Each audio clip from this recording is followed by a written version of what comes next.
Hello, everyone. Good morning. Shaylin Farnsworth here from the News Literacy Project. Excited to be joining you. I do have a few things that I'm going to share, so let's jump right in and get started. I did share in the chat not only our Facebook group, but I have a Google document with all of our resources. I did upload this, and I saw Steve quickly went in and approved it. I uploaded it to the session as a PDF, so you can also access it there. But that is a link to everything that we have for educators and students, as well as some different things that I was definitely going to show you today. So good morning. And of course, I want to say go Hawkeyes. If anybody was watching the women's game last night, it was incredible. Caitlin Clark came through, and the first time, only the second time in history that we've been to the finals, but Caitlin Clark is an amazing ball player. So let's get started, shall we? And I'm going to present this. All right. So can somebody let me know if they can see the slide deck? Did that pop up on the window for you? I think some people do not have their microphones muted. If you could mute your microphone, that would be great. But like I said, I'm Shaylin Farnsworth, and I am with the News Literacy Project. Would love to know if you are familiar with NLP. Let me know in the chat. Is this something brand new to you? Are you familiar with the News Literacy Project? Maybe you already currently use some of our free educator resources. Maybe you should be the one doing this session, but let me know if you are familiar. A super fan. Tara, yes. Tara, I think we connected this morning on the Facebook group. Familiar, been using, don't know, brand new. So a combination, fantastic. So I'm here to give you a short intro in 20 minutes. And those people that are familiar with it, I want to share what's new on our platform, because we have lots of great new lessons. I did put a tiny URL there, but I also have put the Google Doc in the chat, as well as uploaded a PDF. But if you need to take a moment, there is a bit.ly to grab the resources. Definitely do so, knowing that I will also put it in the chat. So first things first, we love librarian media specialists.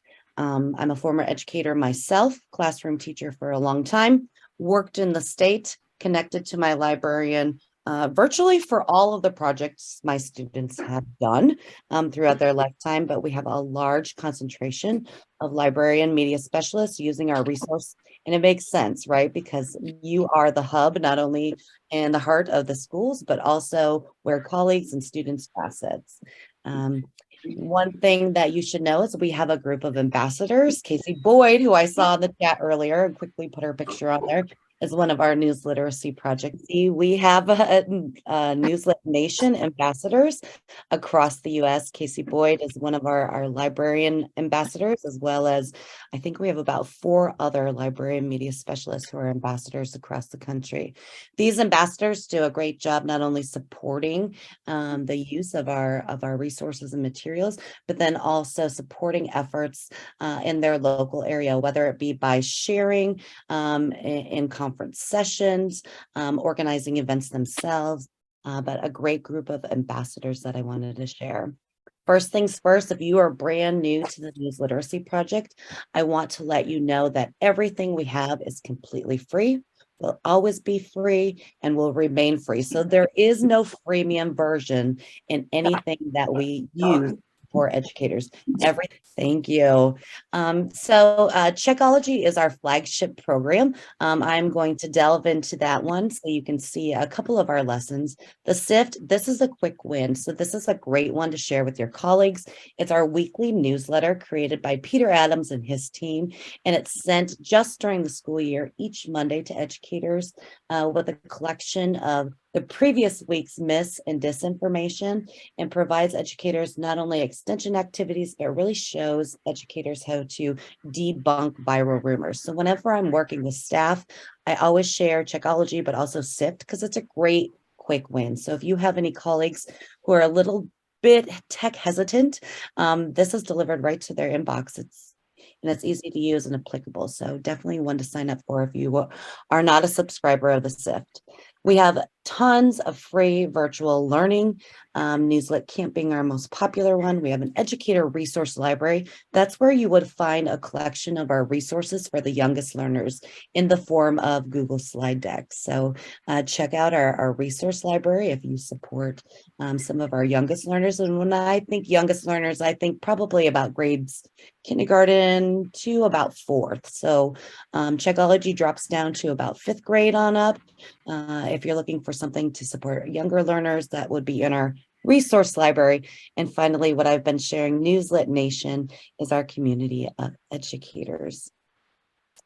So again, if you're a brand new to the News Literacy Project, we were founded in 2008. So we have been around for a long time. I think I used some of the first iteration of resources in my own classroom back in 2009. So I've been connected to the News Literacy Project for a long time. And I think my first connection derived from the need for my students to have something besides the CRAP checklist to discern reliable, relevant sources online. I realized that quickly about 2010 when all of my students had devices that the CRAP checklist didn't work how it used to once work for my students. So I quickly pivoted and started including skills, resources, activities from the News Literacy Project that would help them in their quest for finding reliable, relevant, valid information.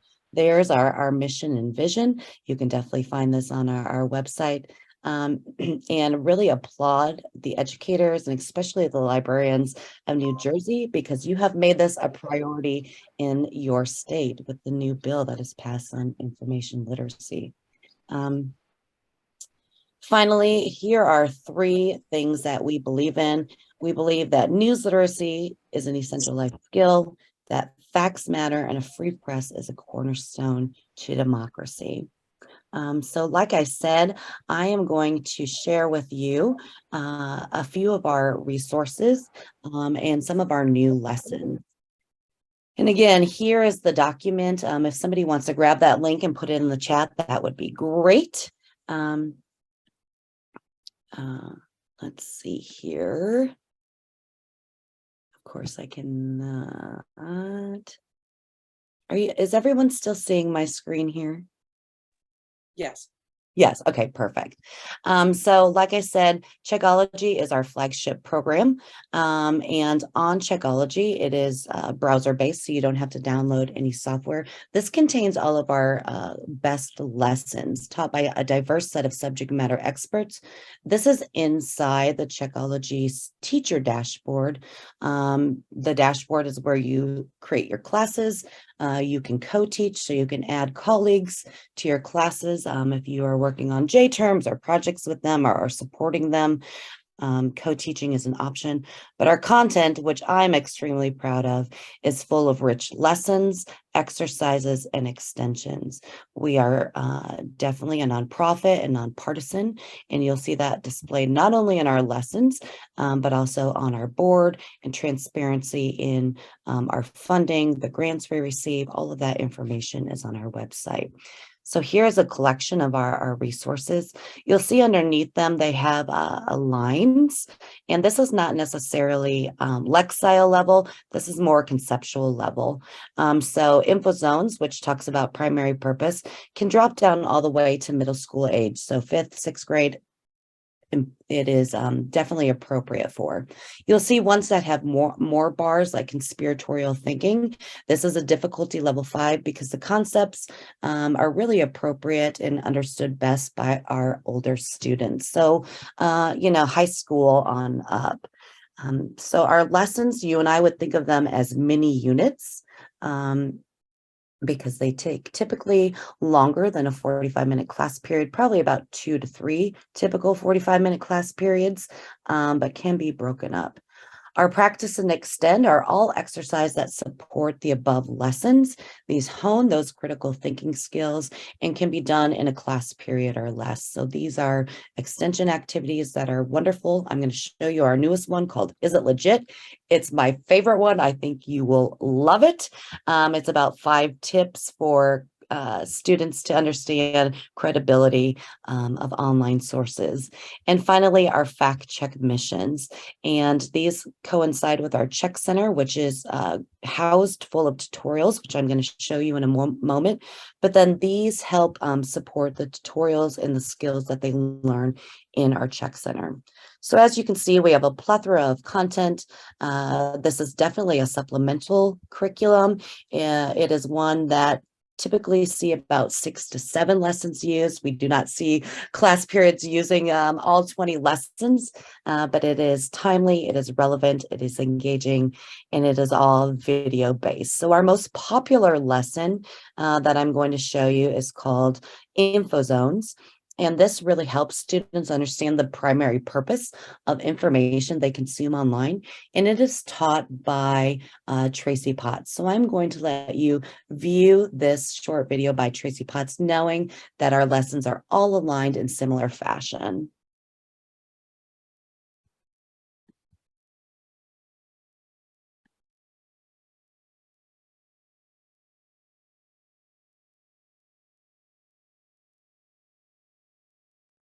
When I was starting out in journalism, we didn't have nearly as much information available to us. There was no internet, no email, no texting, no social media, not even YouTube. We got all our information from textbooks, books we bought or checked out from the library, magazines and newspapers we bought or subscribed to, TV shows we watched on just a handful of channels, and films we actually had to go to the movie theater to see. With no access to the internet, we also couldn't share information with a large group of people at one time. What that meant is that only professionals could share information for the public. They acted as gatekeepers, determining what to share with the public and what not. So Tracy Potts goes on and explains the different zones, our primary purpose, that information can be sorted and categorized in. This is an example of a drag and drop of one of our formative assessment. Like I said, it's all short video learning followed by formative assessment. These are different examples that students would encounter, user-generated videos to infographics. They would expand the selection and then decide what is the primary purpose. As logical as it sounds, Tracy then goes through one by one, provides an example, talks about the primary or zone, for instance, to inform, provides the students with examples following, and students apply their learning immediately following. So like I said, all of our videos are set up and all of our lessons are set up in similar fashion, taught by a diverse set of subject matter experts, followed by formative assessment, where students are demonstrating understanding. The other one that I wanted to show you, because I love this one and I think it's so fabulous. It just launched a couple weeks ago. It's called Is It Legit? And I linked it on the document. And it gives students 5 tips for evaluating online resources. I love listicles. I love something quick. I love something that students can use no matter what information they're encountering online. And it's done by Hannah Covington, one of our NLP colleagues who is a former journalist. So I'm going to let you see a glimpse into this new lesson we have on Checkology. Okay, step 1 should be really easy to remember. Do a quick search. I know, it might sound like a no-brainer, right? But doing just one simple search can make all the difference and can often save you from even needing to do the other steps. Now, when I say search, I'm not talking about searching on social media. Be sure to go to a search engine like Google, Bing, DuckDuckGo, and see what other legitimate sources have to say about the news source you're evaluating. This is called lateral reading, a term first introduced by researchers at Stanford University. Journalists and fact checkers use this skill all the time to assess information online. It's a game changer. Let me show you what I mean. Recently, I came across this TikTok video about a dad reportedly helping his daughter practice ballet. See, Seems pretty fun and harmless, right? But I noticed this label at the bottom that said Russian state-controlled media. What? It was posted by an account called In the Now, which seems to post a lot of these feel-good type stories. But when I go to their profile, all I see is a bio that says, kindness is dope. I mean, agreed, it totally is, but that doesn't tell me anything about this account. So to find out about this source, the quickest and easiest thing I can do is open a new tab or hop over to Google to do a search. When I type In the Now in my search bar, I get a lot of results, but I really want the most credible sources. So I'm going to tweak my search terms and click the News tab to narrow my results. Other news sources clearly call its credibility into question. They say it's controlled by the Russian government and is connected to another source called RT. And hey, a quick search of RT gives us another clear answer. These sources are state-controlled and funded by the Russian government. That means they're not independent or free of government influence, and they can't be trusted as a credible source. So hey, while these videos may seem harmless, we need to be skeptical and critical of everything they publish. That's because state-controlled media doesn't exist to inform you. It exists to influence you in some way. To make the sponsoring government look good, or to make other governments, certain groups, or certain ideas look bad. So as you saw right there, very relevant, very engaging. I love that one. Lateral reading is such an essential skill, and it's a brand new lesson. So definitely check that out. I linked it on the document. It is called Is It Legit? The other most popular tab on our dashboard for school librarian and media specialist is the Check Center tab.